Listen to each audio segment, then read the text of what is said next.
Welcome back to Striving Artist. I'm your host, Arlene. I'm still with DJ Ian Liwanag, and we're here in Guildhall at the Old Mill in Toronto. It's beautiful here.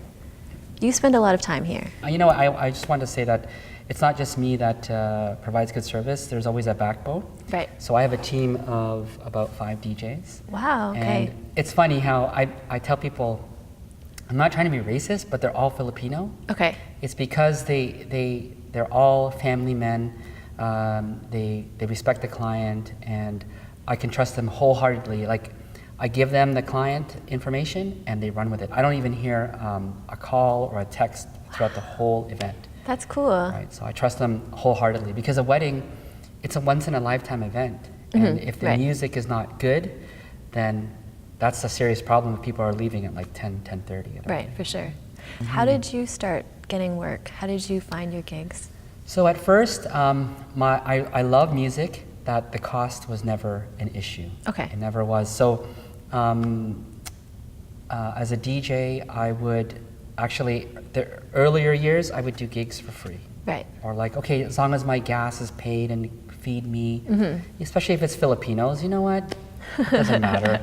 But then after that, as I always say, within this group of 60 to 100 to 200, 300, there's one person there that will remember you, and you just pray that they're going to be the ones to call you back. Right. Right. So cool. Yeah. So now it's like we charge, our rates are pretty standard, but getting gigs, yeah, don't be afraid to maybe do a couple for free. I'll say that, because now you get into the whole feeling of your timing for setup, getting used to being in front of people, and it's the experience that you start remembering, and the intuition that you build as a DJ. Like, you know, how many years? It's like over 30 years that I know automatically that this is going to happen next, and maybe that's why I am where I am in my career. Right, because a lot of people are like, oh, should I take this gig for free? I think in the beginning, yes, it's good to have that experience.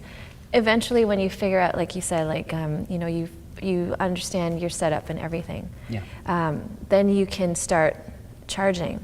Yeah. Now, that's something really tough for myself and a lot of singer-songwriters out there to give a rate.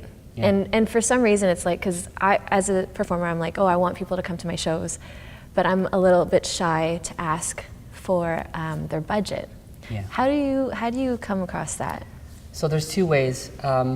One, like recently I had a client that it was more on a charity side. Okay. So to eliminate the emails back and forth and to not waste some of my time, I just said, hey, just give me your expected budget, or what did you pay last year for your DJ? Right. And they're pretty, you know, they were, as soon, the next email I got, okay, they paid this much, they can afford this amount of money, this is what we paid last year, and yeah. Or the most important thing is believe in what you have given. Like there were nights that I'd give a quotation and it's like, oh my God, was I over? Was I under? Right. But the thing is, everything that you do, from emailing, gas, your setup time, teardown time, the cost of your equipment, that all needs to be put into this magic number that you give to your client. For sure, yeah. Because they don't understand that it's not just that small amount of time. It's not just the 3 hours that you're there for. Yeah. They have to understand that it's the training that you've put into it as well, and all that stuff. So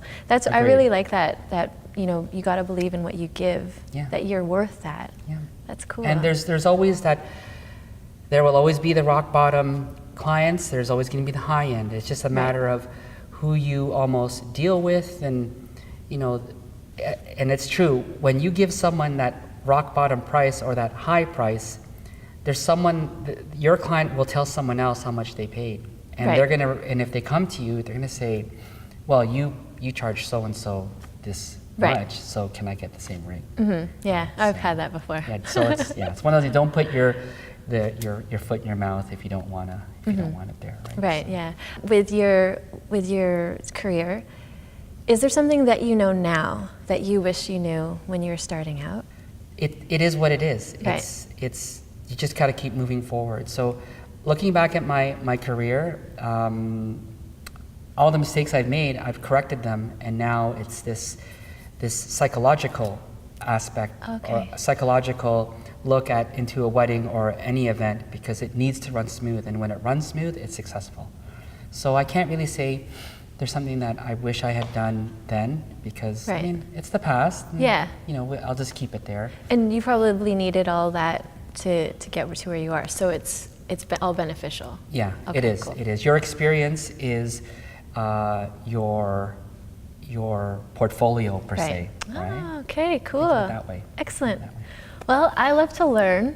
Yep. So Ian's going to teach me how to DJ. Yeah, we're going to give it a try. Why not? Yeah. Why not? Okay, so we're here behind the turntables. Yes, turntables. Okay, this is very foreign to me. Okay, so what we're going to do today is just, you had mentioned earlier that you love the boy bands back in the 90s. Yes. So I've loaded up some tracks. Okay. So the bass and the snare is kind of like your, for both songs, you want to match them up. Oh, okay, cool. And each song has a beat per minute, right? The BPM. So as long as the BPMs are fairly close, you can adjust them with your pitch fader here, or your pitch slider, as you call it. So that's cool. Here. So if we just play a listen. Okay. To. Yeah, insane. So yeah. Okay. So with technology these days, I can really manipulate and control each song. Okay. So what I want you to do is, so these are cue points. I've just started the songs. Okay. You would obviously listen to this inside your headphones. Right. Right. So you've got Backstreet Boys and NSYNC playing right now. See how they're on beat? Okay. I see, okay. Because if it wasn't, then it would sound so horrid that you would not want to dance. Cool, okay. So each of them has the... Yes. Like changing the tempo. Yeah. Okay, cool. So, and it's pretty much in real time. What I could do is, so if you press this, it'll start it off again. Right. I could even loop it for you if you want. Okay. But it's in 4 counts. Yeah. Right? So you can start that one if you want, Arlene. Okay, so then, by just pressing start. Don't worry. So bring it back. Okay. So try and catch up with the beat. So explain, okay, I want to see how you do it because I'm not sure. So when you... Yep, you hold it. You hold it. Yep. And the motor is running, so you can just let it go. Okay, and then so the goal is obviously to make this tempo the same as the other? Yes. Okay. I've kind of set it up for you already, so it's just a matter of when matching the beats. Okay, when I let it go, okay. See, don't be afraid to really just don't be afraid. Yeah, just take control. Okay. It's just so foreign to me. Okay. So should I start this? Yeah, so let's start this one. Oh my gosh. Actually, you know what I'll do? I'll loop it for you. Okay. This is like a live video game to me. No. Nope. Nope. Bring it back. Nope. You would think that I could do timing properly. This is hard, guys. If you think that DJing is easy, it's not. And then you can always... Oh, I can slow it down too? Or no? See, and it's with this software, it's also visual. Okay. So you can line up and see how it's almost advancing? Right. You want to line them up. Okay, cool. And then what's this one? So that's a cue point. For this, to start it again? Yep.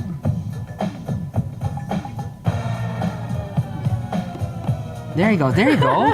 You know what, it's not so much, the old school was to try and match it up with the record because we didn't have this interface before. Yeah. But you can pretty much do anything, like it's really amazing what you can do nowadays. That's so cool. Watch out for, there, see? I'll just keep pushing, because it's like a beat drum. Yeah, no, I play with them too. Like I produce industrial stuff too, and I just love doing that part.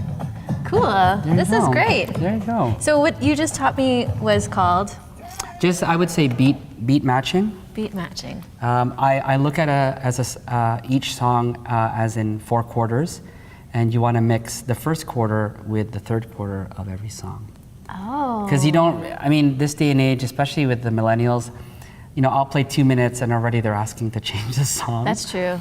But the people, like the older generation, I guess my age and up, they like to hear the entire song. Right. Actually, they even love to hear the original. Right. Where there's no drum machines, there's no backbeats and stuff. But yeah. Cool, awesome. Well, thank you so much for your time. Yeah, no problem. Thanks for having me. Really, this is I really enjoyed the interview today. Awesome. Really Thank you. Yeah, we hope you guys learned a whole bunch.